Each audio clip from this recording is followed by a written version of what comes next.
There are mornings when silence settles so delicately over things that even the creaking of floorboards sounds like music.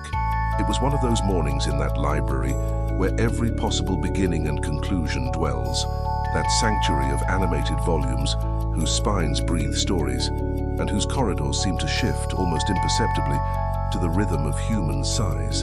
Theo awoke slowly, his gentle breathing mingling with the smell of old paper, sweet dust, and something undefined.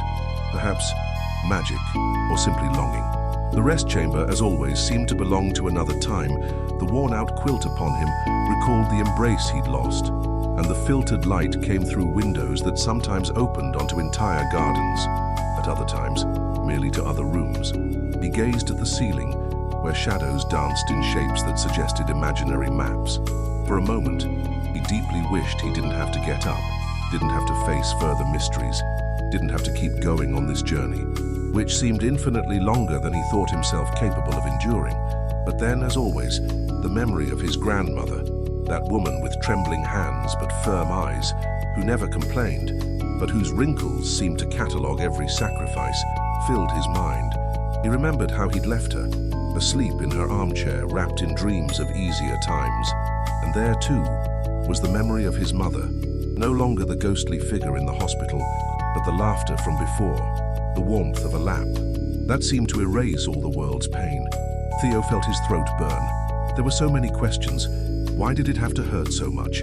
Why did his father never return?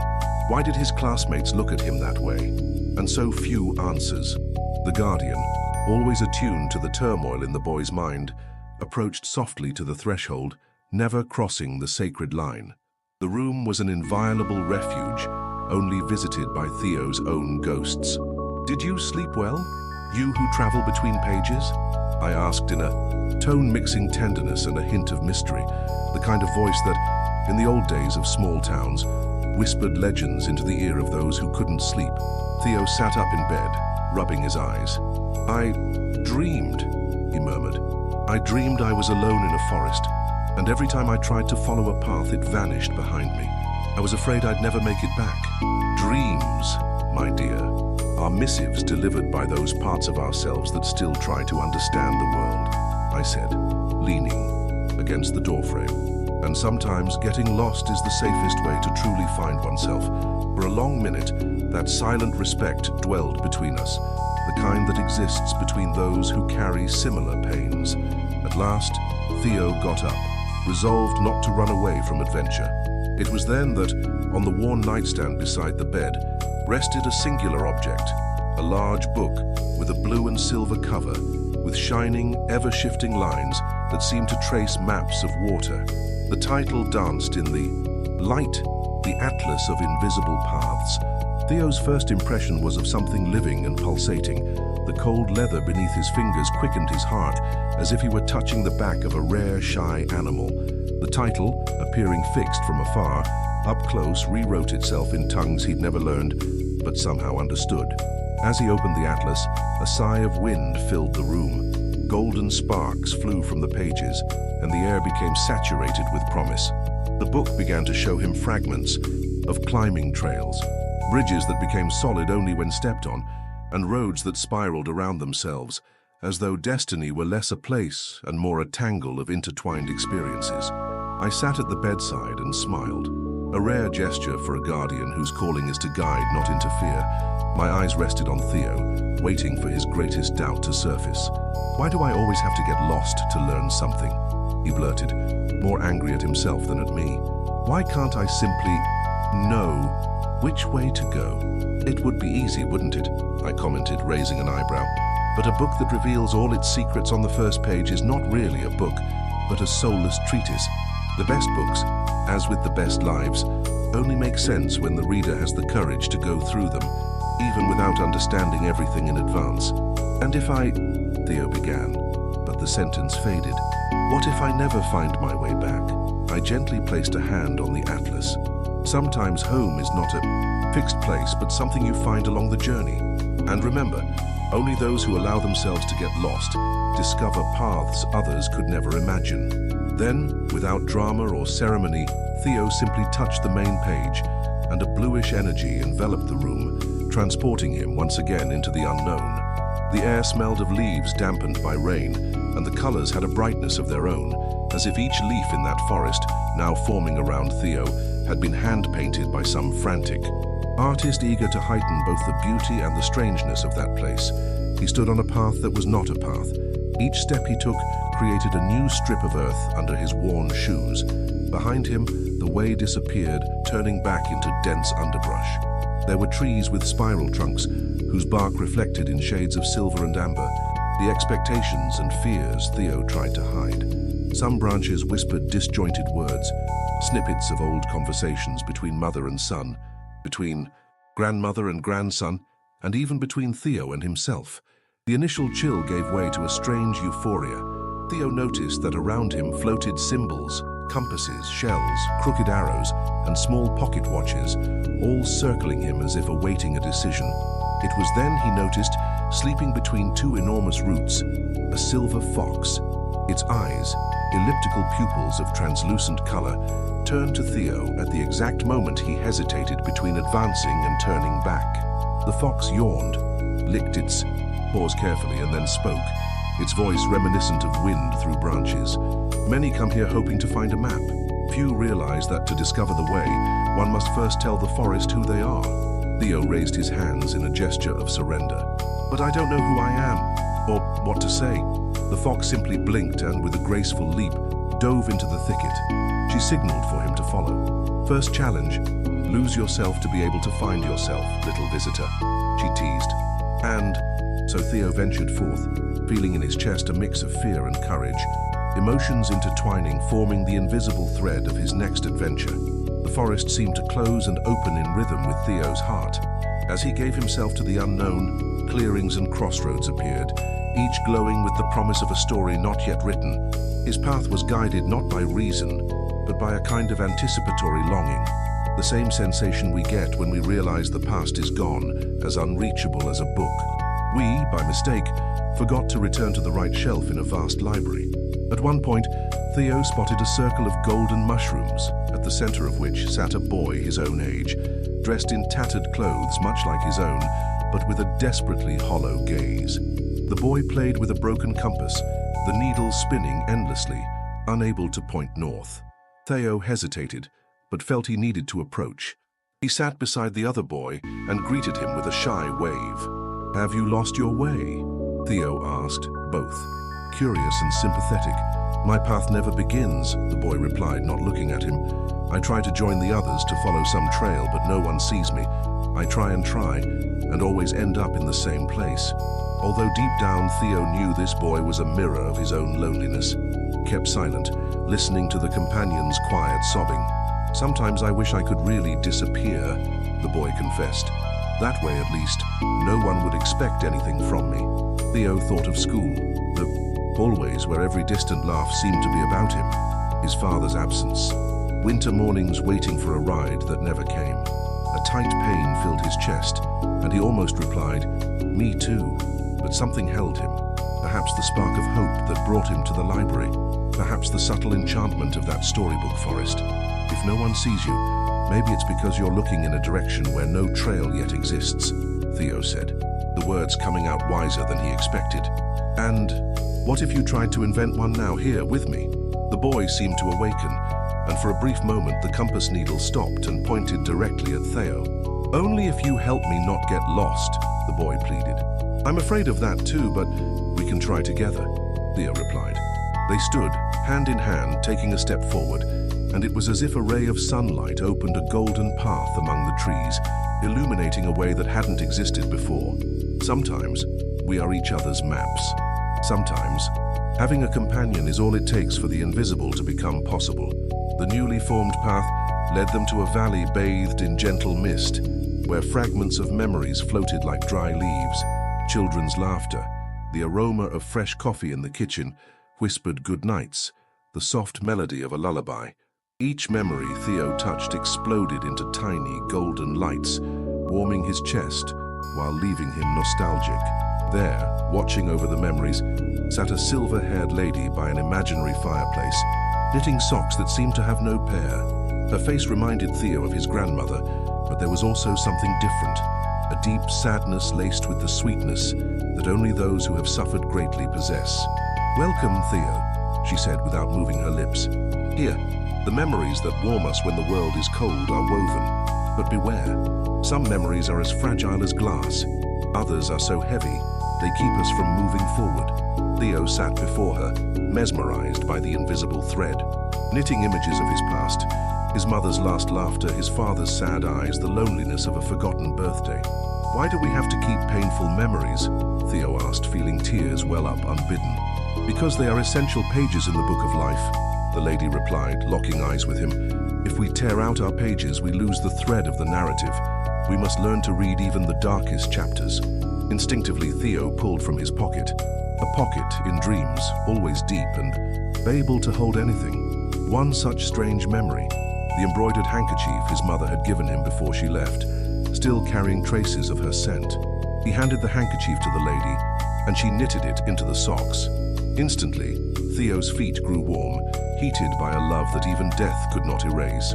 "Would you choose to forget if you could?" she asked.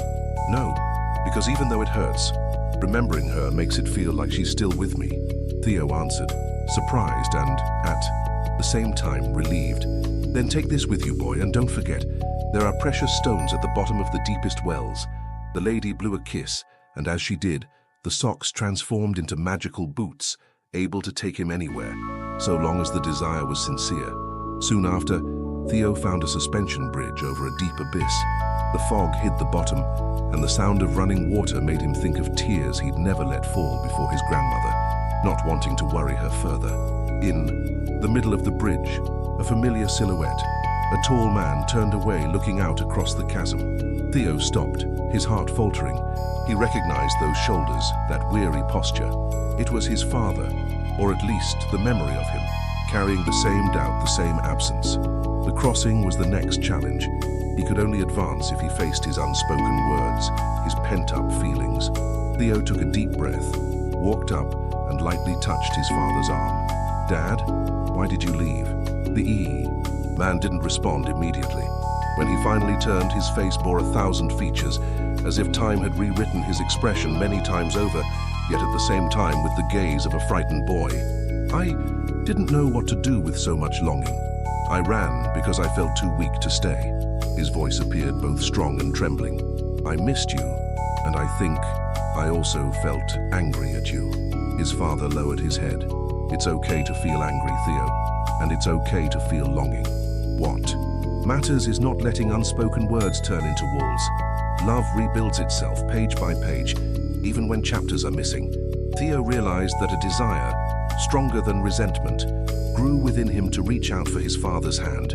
He felt he needed to forgive, not for his father, but for himself. "Can we try again? Make this journey together?" His father smiled at last, and together they crossed the bridge, each step sewing back together a little of the bonds time and pain had frayed. When they reached the end of the bridge, his father faded into light, but left on Theo's shoulders a light cloak woven of memories and hope. With magic boots and a light cloak, Theo moved on, crossing a clearing pulsing with energy. There, circular trees rose in endless columns, each marked by other travelers. Words of courage, dates carved in longing, secret inscriptions bearing anonymous struggles and triumphs. At the center of the circle was a maze of mirrored walls. The glass reflected Theo a thousand ways, smiling, crying, eyes closed, shouting, hugging himself, walking in search of something he never saw clearly. Upon entering, he sometimes found what looked like the right path, but turning the corner, he saw himself standing in his own way, blocking the way forward. He advanced, guided by the echo of the fox's words. The path only appears to those who dare create it. At the bottom of the maze, he found his own still reflection, huddled, looking more childlike than ever. "What are you so afraid of?" Theo asked himself, surprised to feel tears streaming down both faces. The answer came in many voices. "I'm afraid I'll never be noticed. I'm afraid my grandmother will go before I can thank her. I'm afraid of losing myself among so many pains. I'm afraid it will always be this way. Grey, empty, lonely." Upon hearing his own fears aloud, Theo let himself feel them, not rushing nor hiding the pain. He sat before himself, wrapped both selves in a tight embrace. Tears, falling, mixing what was pain and what was a deep desire to grow. Little by little, the mirrors faded, returning Theo to the clearing.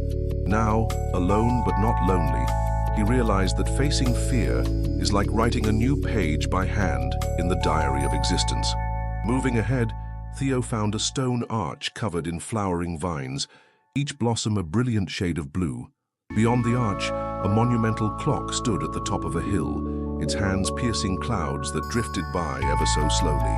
Atop the hill, Theo saw children flying lines of invisible kites, each tied to a whispered wish.